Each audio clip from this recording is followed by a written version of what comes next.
Hello guys, ഇന്ന് നമ്മൾ എന്തിനാ വന്നത്? ഇന്ന് നമ്മൾ വോളിൽ ഒട്ടിക്കാനുള്ള ആങ്കേഴ്സ് അതെ, ഇന്ന് ഞങ്ങൾ ഹാങ്ങേഴ്സ് വാങ്ങാൻ വന്നതാണ്. റൂമിൽ അലമാര ഉണ്ടെങ്കിൽ കൂടി ഡ്രസ്സുകൾ മുഴുവൻ സോഫയമേലും കട്ടിലുമേലൊക്കെ ആയിട്ട് കിടക്കുകയാണ്. ഇതെന്താ സാധനം എന്ന് അറിയാവുന്നവർ പ്രത്യേകം കമൻറ്റ് ചെയ്യാൻ വേണ്ടി ഇവിടെ പറയാൻ പറഞ്ഞു. ഈ ഷോപ്പിലാണെങ്കിൽ റൂം ഡെക്കറേറ്റ് ചെയ്യാനുള്ള എല്ലാവിധ സാധനങ്ങളുണ്ട്. ഇനി റൂം മാറുന്ന സമയത്ത് ഇതുപോലുള്ള ആക്രി സാധനങ്ങളൊക്കെ വാങ്ങി റൂമിൽ വെച്ചിട്ട് റൂം ആസ്തറ്റിക് വൈബ് ആക്കണമെന്നാണ് പറഞ്ഞുകൊണ്ടിരിക്കുന്നത്. കൂടാതെ തന്നെ ഇവിടെ ഒറിജിനൽ ഫ്ലവേഴ്സ് കൂടി നമുക്ക് കിട്ടും. ഈ സാധനങ്ങളൊക്കെ ഫ്ലവേഴ്സ് കുത്തിവെക്കുന്ന ബോട്ടിൽസും ചട്ടികളൊക്കെയാണെന്നാണ് ഇവിടെ പറഞ്ഞത്. ഞാൻ ആദ്യം വെച്ചത് വെള്ളം കുടിക്കുന്ന ഗ്ലാസ്സാണ്. ഇത്രയും വലിയ സാധനങ്ങളൊക്കെ ഇവിടെ കണ്ടപ്പോഴാണ് ഇവിടെ പറയുന്നത് ഇത് വെള്ളം കുടിക്കുന്ന ഗ്ലാസ് അല്ല, ചട്ടികളും ഗ്ലാസ് ബോട്ടിൽസൊക്കെയാണെന്നുള്ളത്.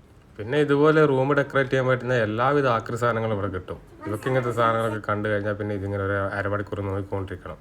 പിന്നെ നമ്മൾ ചുമരിൽ വെക്കുന്ന വാൾ ഫോട്ടോസ്, ഓൾമോസ്റ്റ് എല്ലാ സാധനങ്ങളും.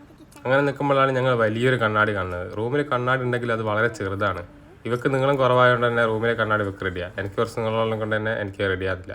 അങ്ങനെ അയാൾ സാധനങ്ങളൊക്കെ എടുത്ത് റൂമിലേക്ക് പോയി ഈ വാളിലൊട്ടിക്കുന്ന സാധനം വാളിലൊട്ടിച്ച് ഫിക്സ് ചെയ്ത് നോക്കുകയാണോ ഓക്കെ ആണോ അല്ല എന്നുള്ളത്. ഈ സാധനം ഓക്കെയാണ്. ഡ്രസ്സൊക്കെ ഹാങ് ചെയ്ത് നോക്കുന്ന സമയത്ത് പക്കയായിട്ട് നിൽക്കുന്നുണ്ട്. അപ്പോൾ ഇന്നത്തെ ബാക്കി നാളെ.